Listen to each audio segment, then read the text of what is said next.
This is all off stage and a little in the weeds, but sometimes the most important action in this town is off stage and in the weeds.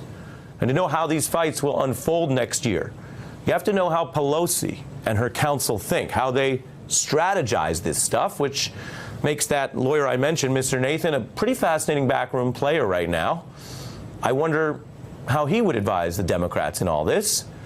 Well, wonder no longer. I'm very excited to tell you tonight, our exclusive guest on the beat is former counsel to Speaker Pelosi, Irvin Nathan. He was also the first House counsel to take a White House to court over this kind of subpoena, the case I mentioned that he won. First, thank you so much for coming on the beat. I'm honored to be here. Thank you. I'm happy to have you. Thank you.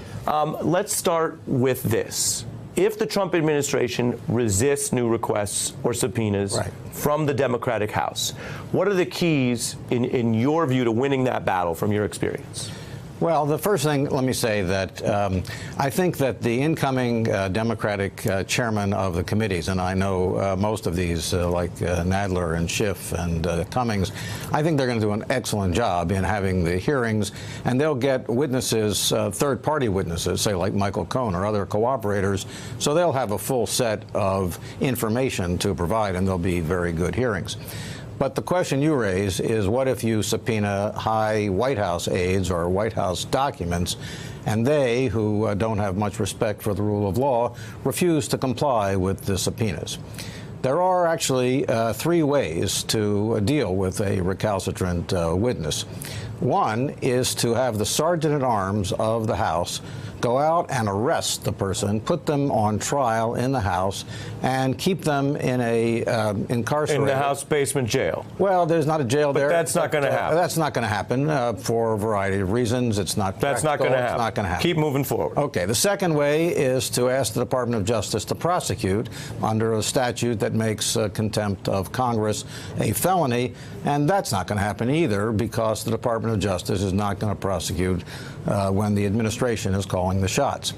And so the only option left is the option that Nancy Pelosi led when she was the Speaker, and the Bush administration, as you're describing, and that's to go to court and seek an order compelling compliance with the subpoena.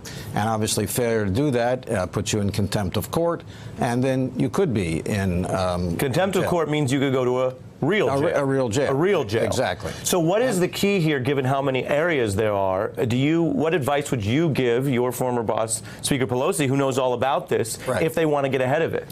Well, in the first place, you need to set the information and you get prepared for it. You need to make a record that you've tried to accommodate the person, and and you have votes in the House to compel compliance, to have contempt, and then to authorize litigation. So you have to give them a chance. You have to go and say, we want the tax returns day one.